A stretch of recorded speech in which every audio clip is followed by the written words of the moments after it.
cái nhau tàu nó tôi thổi in pháp trong khát na ngạo nắng hình xây ola kan xây để cái tiền tàu nó tắm tạ tọ để chơi program thì cái dòng cái gòn là cái lấy in cái din giống áp dụng mình dễ chú ni đang kamu ngay rồi thì rất ham khẩn giống kamu ao mình thì ta chú tòa aban mà kan xây này tại hùng giàu tâu tâu đây thu thạ thiên thạ và thì nên dunia hobung mi te ho adinga I het diu kêu sei lovin ihin pi diu ichi pi diu che ho chu aban bana he pathinin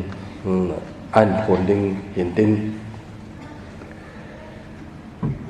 to yan thopi ding phong do tawin teng le bible chang liong ong ki sin do tan ipathinu he pe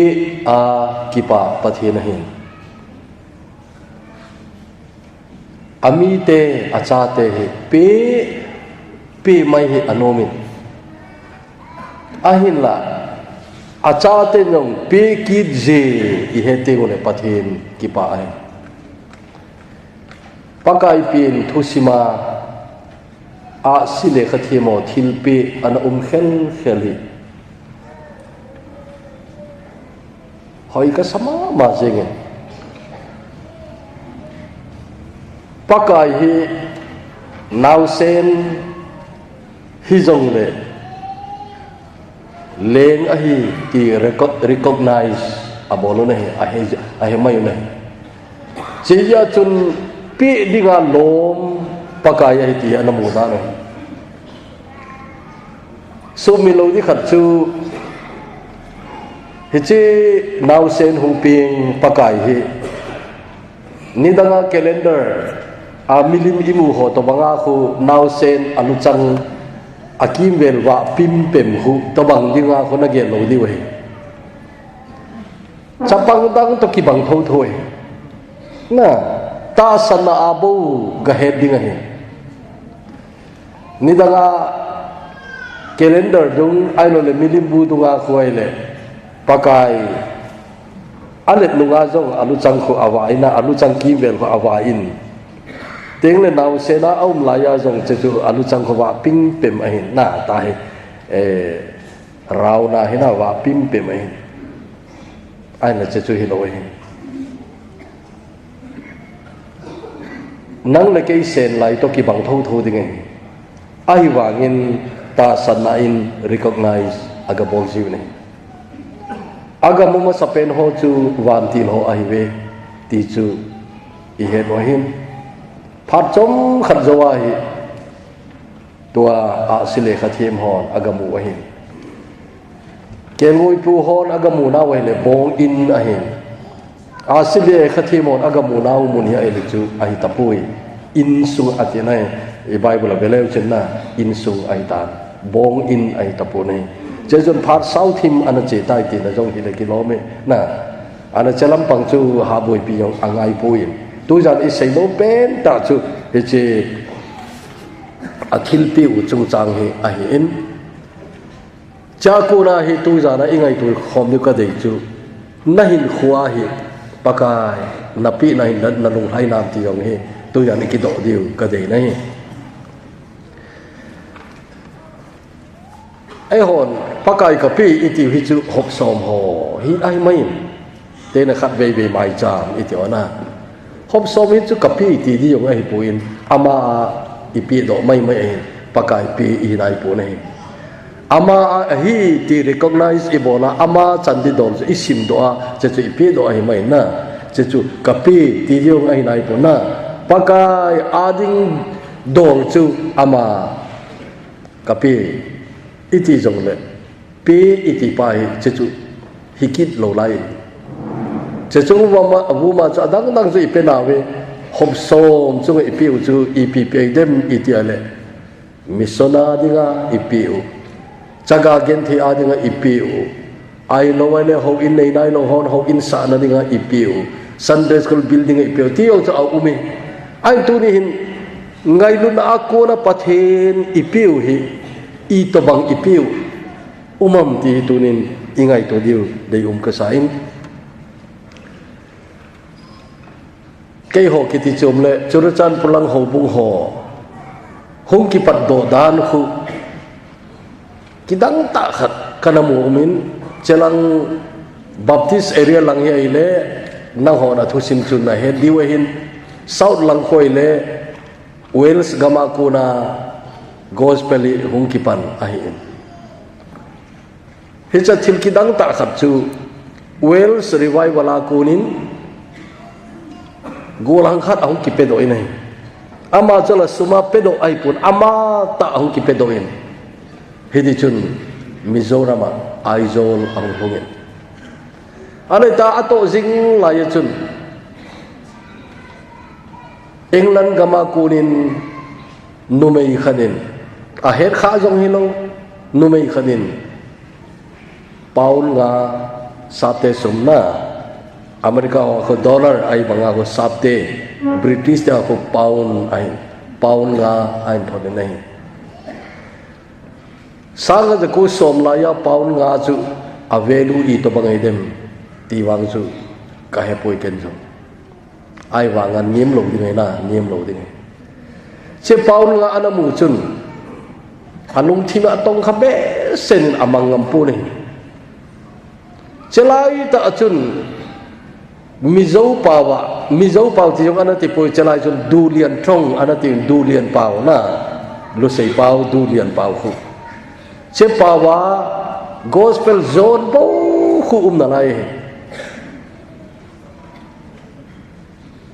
ana bible pum pia alai mugil kitile zone 316 bung thum chang som le gup na zone gospel khu dulian pawa ana che working Robert chun paul nga gift amu chu mangam lovin hi che gospel zone chu a cho nahi copy tam thim chin te na as gospel zone se ti pandil der mai the phek mai som ni som thum kal jong hilo mai the na pandil der le de chi a chu paul nga a cho chu copy tam thim chi de che chu mun ti na hi a hom di mi a solin che hung ki hom chu Manipura senvon kiti khun ahung hongin che le khabu chu hau sapu chun EPI le hepun le khamu kha jong hepun ai na thu cha henomin che ya chon che le khabu ko ma chun a cover a hi abot lain cha chu le kha khat asut sai na hom ho chu a hom pa anh chopa working Robert chu lekha iche lekha chu asut sai na thoni nei he pu nang ma hongin nang he che lekha thui ka khowa hu sayin atin che chu pu kam kholun sing son kitipai ama sana ko du nei che story chu sei gu kai pun athil pi jo che ka sei gu na he jun Manipur south district ka pathin tu ahu lut lo hi he che nu mei khat ko ya hi ki hello working Robertson na he kha ilong chenu mai khanin paun nga apia chun Manipur gospel ahulu nei tela hobung til lai chun Pioneer Mission Society khat America Philadelphia headquarter nei che ho chun he che north east Manipur de north east Manipur le teng le Barmagam ai ho gam to ki gam gi lam chu teng le Mizoram he cha ho bu ho chu wedding in golang khan sol ki novin he cha ni sol na de chu sum hi akidon thu he ama chelai chu ho bu hau sai chu pu we sumain dono ai ne numei khanin akhut jem sana khut jem na api nei akidon nu sum chu ha tam loi ai wanga chu khut jem khana na jaw ja achun dinwidi kitipa khare Manipur hong na ding kham chu sum ai nei tai Howard B dinwidi tiame amin sau chu ane Manipur ahungin hobung phabib avilin cheyo chum Burma agalunin ana Burma galunai ipi gane am ke lowe asung hong sein ta chú sung hi tai atuya chi zung mai da ne chú sun le zan an pu wa champhai ki ti hu ai phaun champhai chu Christmas amangin 25 ni chu 26 adam na lain 27 nin athi ne American goal hangkhat chu champhai athi in 27 ni chu 1938 ai cho along cho sun le jana hai piwa aizola cha cho sapte phabe umai oi cha aizola sapte cemetery chun abu yu nai adairia ga venwai le adairia chun Manipur le Burma hobung chapang cha hobung hungding do til teo hin a hobung akibet tup na divin leader akisem do angayin pastor akisem do angay chaye chun Bible school khat angay chal le jengwe tiyana sunay adairi chun che diary book ka athu sut chu America gama anung thot kinun cha kun chun Bible school khat boldo na dinga mi phabet ang pang khomwin cha chun Moody Bible Institute kiti America gama Evangelical Bible School hoi ta khat chia ko na hong graduate Paul Rostad ti pa chu heche Bible School hong panding chun an sonu nei che Moody Bible Institute jong chu I hoya hong ki panham itile China Africa missionary ga che India jong chom harung city stud kiti cricket kiche min thang le khathe min thang ai mi hau cha ai na lai ai la pakai ko na don bunin missionary na ku ni hi cha chun apau thita nai le ama go ding chu na apa go ya ki hobo hen che chu ama chan ding don chu phabe pi ai che chu city stat koma en dong nei na go chan di ikano di hom kan thom di hom ikano di hom athiele o tabang chu ka go chan di umai le pathin lengam na to na di ana hom do ati cha hom do la wa chu nau chaga gen thei ho koi na ding sim na ajong api in misona na to na ding ajong api in chuting le America kama Moody na to zom na ding api in cha api khu hong ki mangcha Moody Bible Institute ti chong ki pane tunin hichegam kai te history hu evena lena aphat cha chamin anapi u cha hu pathin an man cha thilen ta hong ki tong do ti chu akimu nei tu jana hi hiche adbul parkan man noi ipi hamitile a sile khathim te thilpi athupi dan kan sei no mai khanin sei na lai nge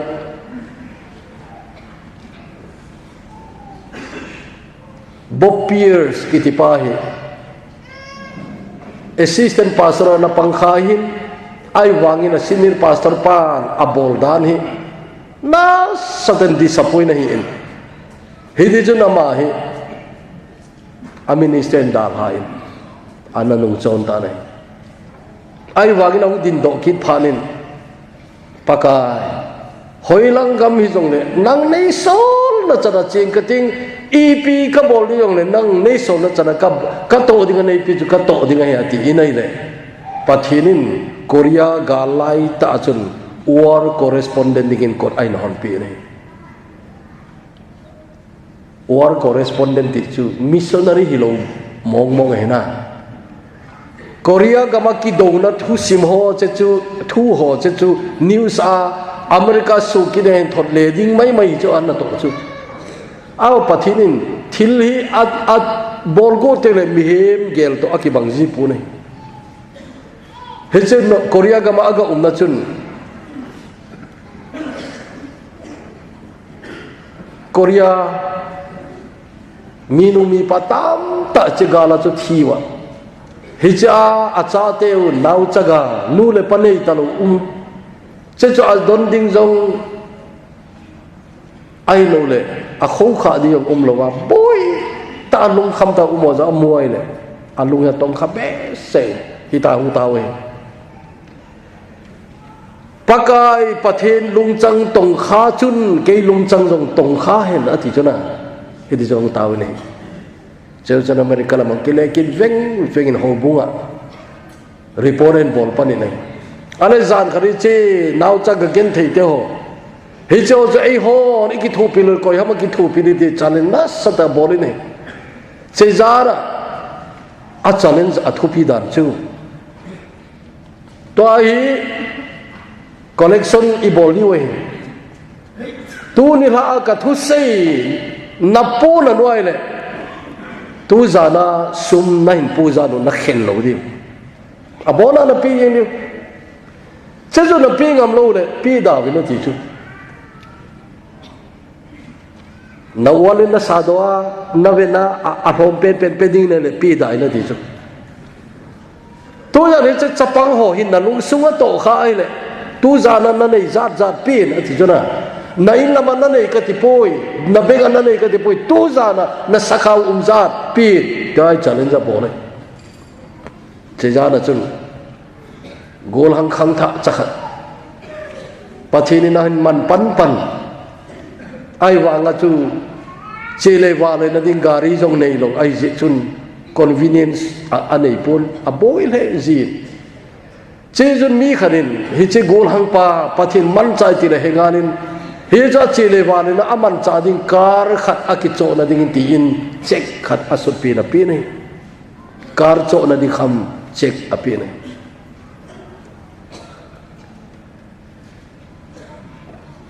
hi che gol hang pa chun I badang yo nei poi che akar man ning bo chu check chu jing le bega ki akidro ata chu akar ki cho gu hi ai na che jana chun bo pier sin te challenge an bo chu hi che chapang oi na lung sung ato kha le na nei abonin tu zan na nei jana pin ati khun hi che gol hang khang tha pa chun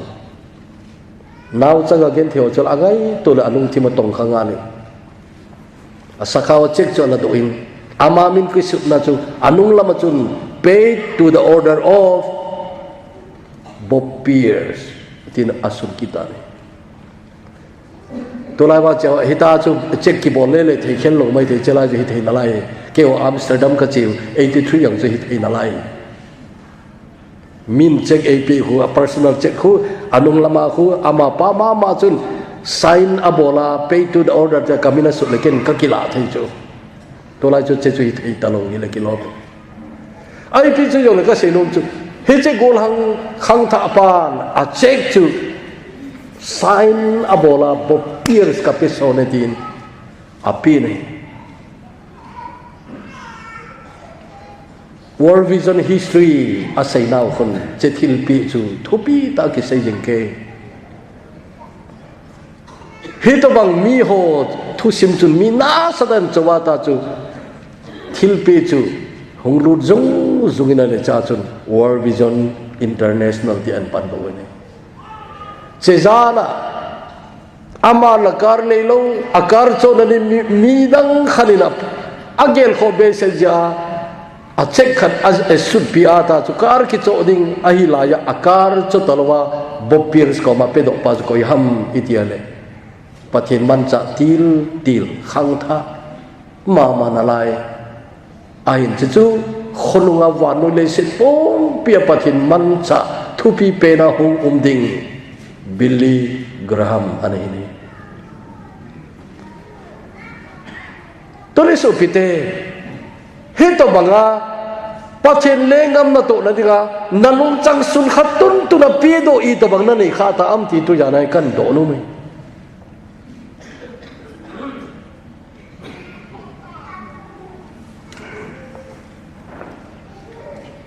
che asile khathi mo thilpi ga ve we de ipia wa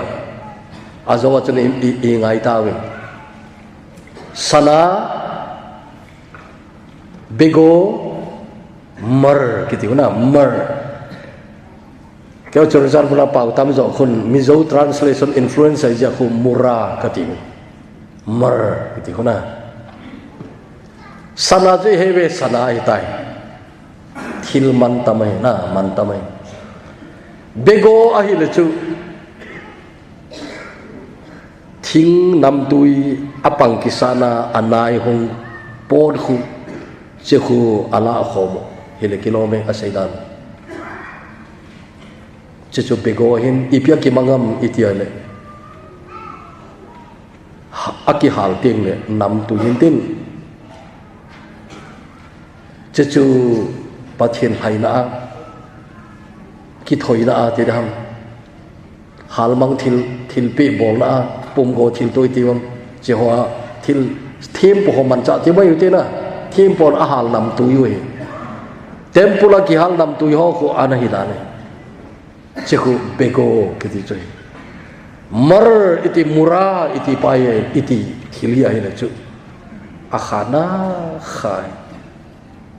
ham pazat khat aku na kila do hin a khat na khai Bible thêm ten che thil pe thum hi avet sa asayu akibang lo jong om nain anna ka het le kilom ka sa pen sayinge ama sa pen sanahin sana iti chu akalar jeng jong hi I hevena akalar jeng jong royal color ahi tengle minei zo ho a ahi ana pakai chunga che kipi ipija kipi ham itine pakai leng ahi ti het na ya tiu sala na now sen I ma cha henai lo sandil del hi jong le leng dinga hung ping ahi leng ho leng pakai ho pakai na leng dinga hung pi ahi hung ping ahi ti nai ti ani la chun bego khu hi che thêm po hon a hal nam tu yu ahi dong zui chun I pakai hi e ho adiga I chor selo hat nadiga thêm po hu a thêm pu jong ama hi a thil pi jong ama hi na thêm pu hi na ai a chi jiu ne vet sa dan na wa se yue a ya che chu a kilom pen ka sai kan sei a thum na a kha pa khu mar iti na Bible a kha ki ti po le ha satna gen theina na natna ti holam pang vet sa nai che chu a sile khati mi thum ho khat pan che ko api khu aman chu che ho gam cheng che he hi ve ta ai wa ga anei api hi na anei api che chun che a kha api khun ipakai hi a tho dinga hung pi nga hin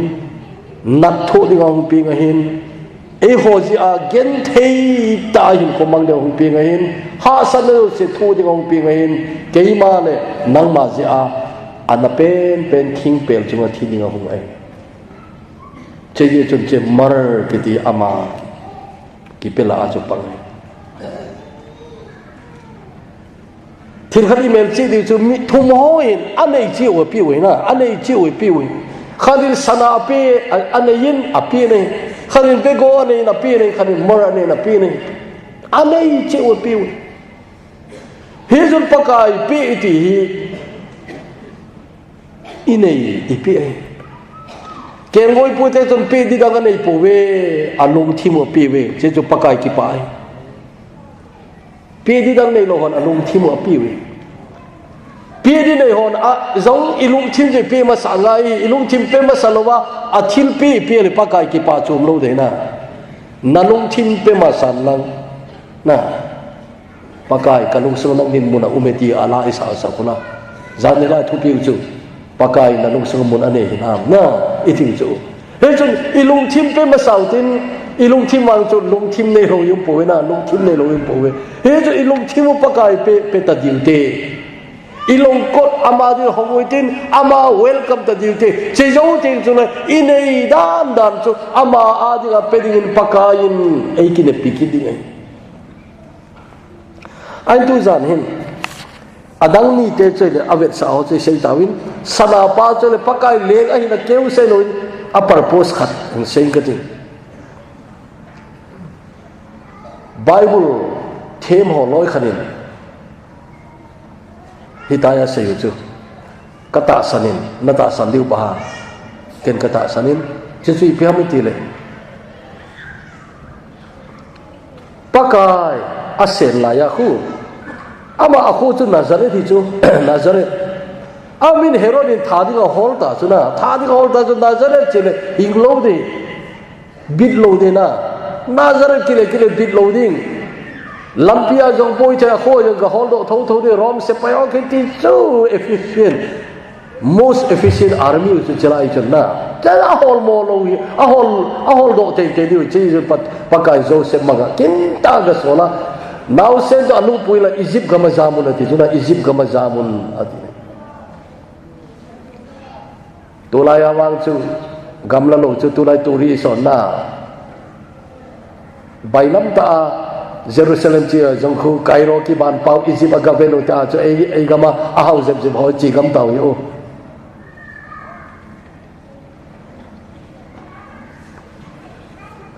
tulai chu nai cha chai ni daga chu adi an now send to sangan chu hama anu le now send atau sa ola akaya chi ri di dan ke ga chi yong leu sangan chu to yong to sa jong le ki bang thoi speed chu hi che speed a chu chi ding le thani lam lu ding ati chu na chelai lam pi yong hoi lo ai ja chu thani lam lu de tele isi maga kholchi gu khor ga che wa hu kile kin mai ding ai pon ga ngai kin lai ga te ngai ana Joseph Mary chu Bethlehem means aminu sulu dinga chi census ti dana census dinga chi la chun ga chia hu kile kin khambe sum ame wi dinga adin how lo di wa aji chu Joseph carpenter tulai carpenter cha hawa hau the tawe aje chu man cha hoin mi tam ta goyun na tulai carpenter chu lakpati jong ai tawe building thu pita sa jong kani kahe awa chelaya carpenter chu hing zo ham na in cheng zo ham hing zo ham hoi diu chu na chu Joseph mi hau hi lo di ngai na mi hau hi lo di che ye chun Egypt gam chan chi na di expenditure le Egypt ma hi chan pi ga na di Herod thi to ka se aga di wi chu Herod thi phar khu now sen that go pa Herod cha thi ta I tu lu po ta na cha ko do kin na hi cha ga su hu asot a chom chui Bible a tarik katin ani khoza chu asai lo jong le chom khan mong chu ka hi ti chei hi chun Bible them tam dana gin cha da no chun Joseph kitin sumle payong a nei lo ding ai chan ka na nei lo den che ya chun hi che sunga aman chau expenditure hoya la ham itile hi che asile khathi mo thilpi la sana hi ai atiu chu awang phanalom lo me athilpi pe pa jong hi khathi jona awang phane pakai now sen dil hu hi na dinga azam na wa aman cha diu sumle pai ding chu Joseph mi hau hi lo pa anei lo di je chu a sile khathem ho pakai an man cha ai so pite nang na pi lo chu nang na ki he ni tu chana hi pathina alengam macham dingai chema ma hi aplan hi nalai chu na nang namang chanu me ne nale na go namang chanu me na pakai nang namang chanu a khol nalai ta muna I pia na panjia ti hoi ngai tu ngai ne che tu jana hi ithupi diu kan the dai jing he le chu jing ka le hui na thu si mong kan sai gut ai betre ma pakai hu pin chana dinga ahong ki gut dan ho ka se chu khoi tan na he noi le nawa chu ma di nei ni halam le chu khangla ho koi ma chan mis na bon lo diu Joseph le Mary in ho thu sima ko na yut ho challenge na ka sei no mai tau na to thui no ki gi mun lam ala jing kai wang chu mis lo di khare ki ne hoi tai pathian to ban chan ngai wi ten tu za ne le he che thil pi thui kan sei eng ta asi le khathi mo thil pi a ko na chu thil khat imu ta we pathian to go na hi apeding ho prepare ana bol ji ne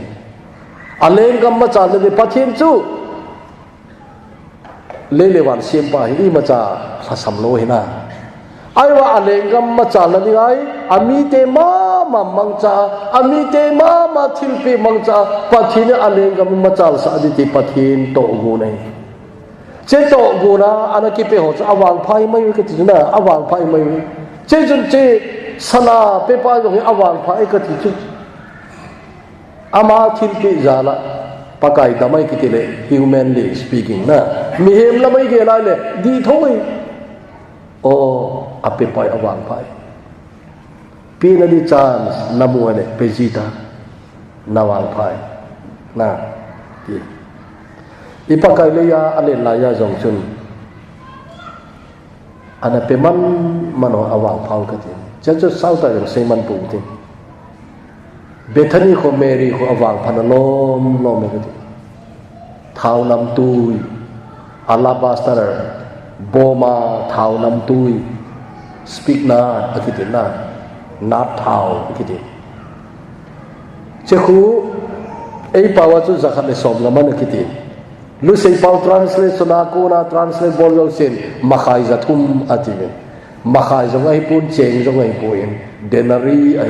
denari khat kiti chu numei khat ni tha ai cheya chun denari zathum kiti chu numei kharin kum khat ato man to kitu ai ti nai chu sabat si pai le teng le phadang ni som le ni pai le ni zathum au me zathum numei kharin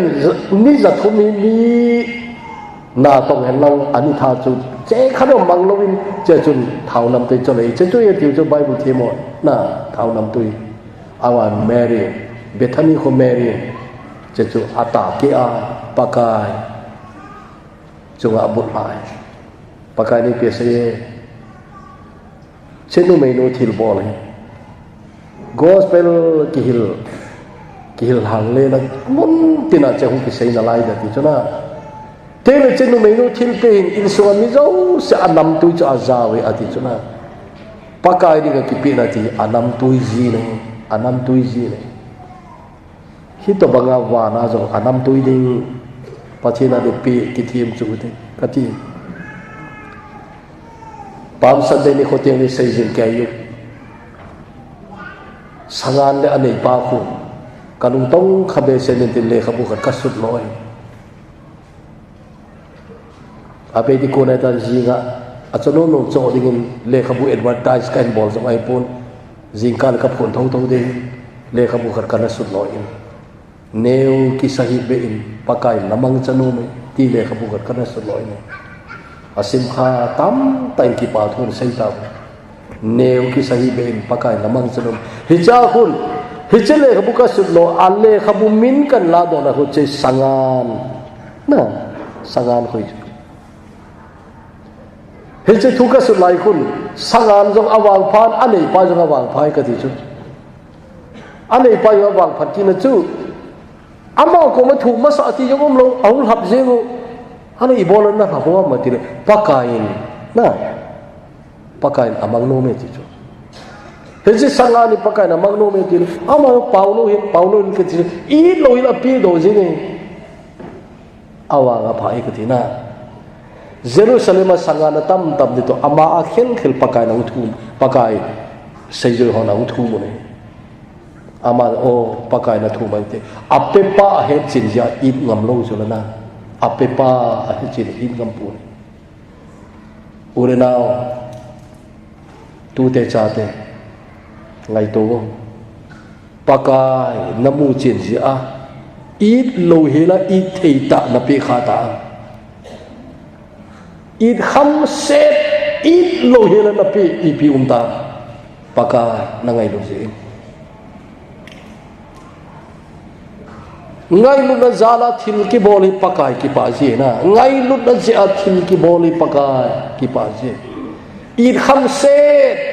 ít lôi là pakai là ngay lúc nó ăn đế se ja ít lôi là ít là pi khá tham pakai thì tu ni kan dong no mình sangan nei pa pakai hết chuyện gì apingan ni pakai pelo khat i bible i movie adang yo tamnan te khat kan se di i bible la title kidang ta khat kamu chu che ji pi ha mi hau mi ngol pa ti khat ve to title kidang ta che ma mi hau ji chu tha nom amu chu ai la mi ngol pa akilo do kinin na no no mo we mi hau mi ngol pa no no mo we che sa chun mi vai cha mi ching pa cả nông rồi năng năng động rồi cả kinh chạy nè mi hậu mi ngol pa ipi se alo so apung he je cái này i bible na lúc bung som này ko ni movie này ipi se yam hita se cho kalau so na pung he je ngin iti ka bol ta ka chang sal cheng se phelhang ka ting alin zo chen sang ka ting hi cha chun ka nei zo se na ka bu ka bal de na ka chang ho koi khomin ka ting cha chun ka hagau za hagau kum tam ta adina ki khol khomai tai nom pa in nen lang chan lang na nom sa tai nom tan ti nge ati le ipi thu hung ta azala vô lung thim be anh ti ta ko vô lung thim be tu za nai nai kho ale thu mo itai na thim nei sa se si ko ya dinga hita dem ati ko na cha chu a conclusion pa ka na se khoi pi ha mi pathina dinga haw lowa ama ading bo wa haw ho chu hito bang chung hi dinga he ti chu tulis ulena minu mi pa nunga gol hang chehi mel chi u pathini pi a ki pa pathinain pi a thanu pathinain giving god ka tijin kana giving god in pathinuna pi thanu pathinain che ya chu acha ten pi thu pi a le thu kini bol te pakai ki pa abel thil pe pakai ki pa dar hu sanmon hinga ka sei je a hoi na lom lo be abel thil pe na pi lo wang chu mi hau mi ngol pa na kilo do ni kain thil pe tabang na kilo do ni nikhat imfala women society hoi lai muna jong fund drive pona pon thoi men na in khan ka kholai le na chun fund drive bol le ki go ne cha chu mafla ra ipia het le cha he bun tin che chu a choi diu chu cha chu ga choi di ta fund drive bol diu ta chu a chin na diu hi ching thei tai amini phat a sut ma sa chu cha chu a chai a po ni ko nu hi ta le ki lo cha chu khan nui na allo alam kai nu an sim do ai aminu chu na ale ke to bang kholai le khat ma khat pa chun ken ka za ba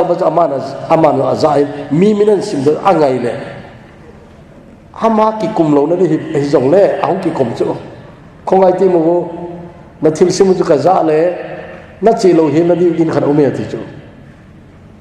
a chi lo ne in chu a min chu ga phai che te ina chon che hi beun na lu hang ding hamai lo le na hasi na di na ka ki mo di pe lo di ga ti chu a ha he chin na lom lo me na hita sei chu amani nu pa khu apedo ahi provin ala khomai ve ati chu nano mo we ta so me nei men si di le na apedo ahi pove ala khomai ve ti chu chu amani nu pa mina mel chi lai chu mi hau mi ngol la ho pang diu ham ka ti chu na a hau to chu chan po khu in thuma ne thum in thuma ne khu ni khu lamka a bazar mi a home kiti wanga ama ina dukandar ho mi be khaloi ai cha amun khu hoi be sen ten mi chu umum yang chỉ ya cho in bahara đi dùng khu pi ngầm lên là này lo ăn ra là xây rồi pi chu ai chu tung thâu thâu chu in pha la in dùng cái khu pi khu la em mi in đi amin sin xây khó pung cái đi pi phát chôm pun tin na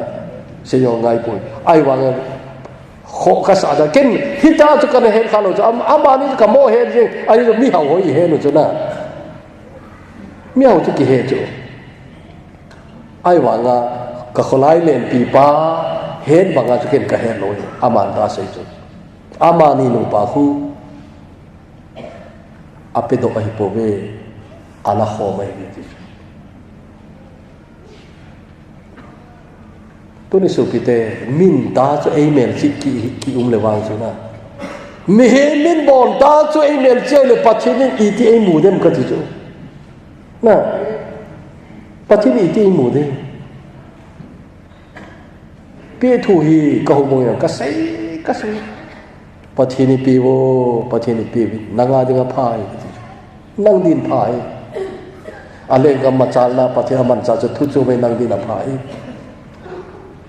Vanago ki kholi ke katha no me vanago ki kholi thano pomsu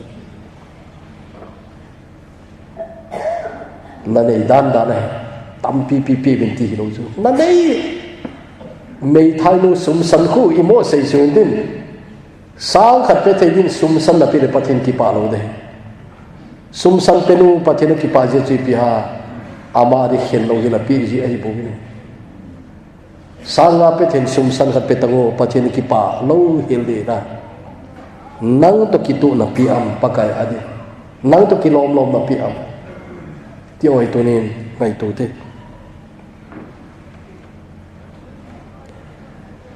a sile ka thi mon wa naw se na gamu khu a het chen be se jiao khu a pi ui ka se yo ta chu i kham se ít lâu như là biểu huy bị gì à bị bao nhiêu hết chuyện gì ôi chú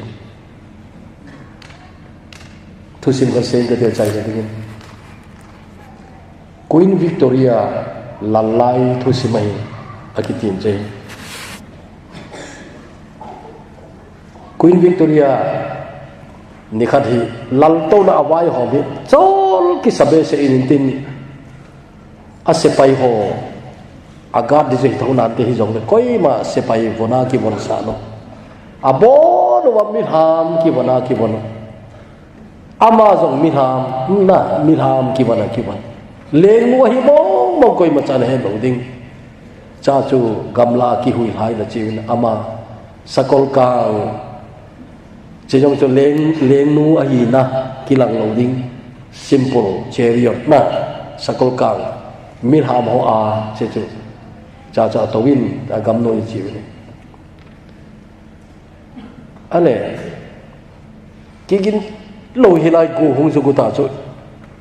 England ga mu khate na chi a sei khu ka hen jing chu na ki gin man lo hi la ku hung su jing ji chi chu na silonga cheng ho na sei bang ma ku chu cho nên là cái kinh văn nói là go hung sục ta chú đang phá đi phong cây cuyin ta go hung sục bầu lệ lên nu chú cốt đây chứ chun anh ấy cho nên cái đăng tay lên nu hin có những mặt solo hin ama cốt in khada gan aga chỉ in cốt aga kiwi này chỉ mountain village na thing lang aga chỉ nào hoa chú cốt khada kiwi này anh ấy in này pan cốt ahong hong này ipi thui tam atin so pi vai pho là cần phục vụ in go hi là không số tiếng ngày tại lúc sẽ tại là vai pho này mình sẽ in lăng riêng lại cần pi cái tệ tệ đấy sao tại mi kita ổn tin cần pi cái đi mấy chỗ nào riêng lại cần pi cái này ati này in này ba hin asa tin này anh ghẹo chứ khát bên chú anh thà cái lâu rong lệ bà mai lâu đi ít lâu aman ta lâu khát aga pi chú anh thà cái lâu rong lệ khó lâu amang lệ mang đi hỏi lâu bên pi này lên luôn cái pa tên là sangin azi nga cho nó ti bang na sepai kada sonin vai pho thà đi awai pho keu sei talawin ki pa man sum chun khat na sum jong chun khat ki pa man aje chu leng nu na ngai chat lai ta awai pho anapi je chu leng nu ki pa chu sum jong chun khat api en leng nu na khut ta asut thank you no ki ka ki pa e ti na le kha yo asuni ne zania wai pho kan thu ma it lo hela na wai pho nei pi a go thu lo hela in ka hungin ka ki pa be se hije chun tu ni hin ka se pai kan sol ki ni ke la ka hung zo ta pu ka se pai ka kan sol je ye chun ki pa man ka kan thanin na sa na wai pho kan pi in teng le ka khut ta ka ki su ki pa na kan su dong ni na san pi in atin je chu se pai pa na choi na chi veng veng ko ka ki ni in nei pa na hong ni i pi thu ham ti le wai pho jan choi jona zania lengnu wai phon naman sa so ki pa be sia ki pa thu seina le kha do sum jong chun khat ain thon ni ati in nei pa ki pa den ki pa lo ge le aza za da o zania ka kon hong ki chu ka lengnu ham ken kan he po ka lengnu hilam kan he ta po ka sa ti la hoi mo pen kan pi ka lengnu hi an he leng a hoi pe ka pi ding ha ti ana chenu chu oi mo thei hono cha he lo ji chu tunin pakai hi hena sa ma pi di i ngui i gui gui ti da i ngui le wang chu pakai i het chet no ai khade o ka ti a si le kha them ten a het chet be se ji un apiu a hi ti cho ki mun he na anei chi wa i pu ne amao nei chi ai i pu ne sana pe pa cho yo pathin ki pa pen chum no de anei chi wa pi khu pakai ki pa de na tu ni tu chung Christmas ahin hi chi hagau lesson thata khadi azil nai lo jong sen zil do de pakai pi ki thim chu de angai mo nga hop som na pi ho katipo chao cha na pi di mo na pi lo le gu cha pakai na te nei chomu ye te na gu cha mi chom hi na he hop som na pi lo le ba che pa chui lo tu ni ka sen chu paka nangai lo be sen cha i kham se ni yong le i lo he la i pi na pi ji a paka hi apetam tam ki pa o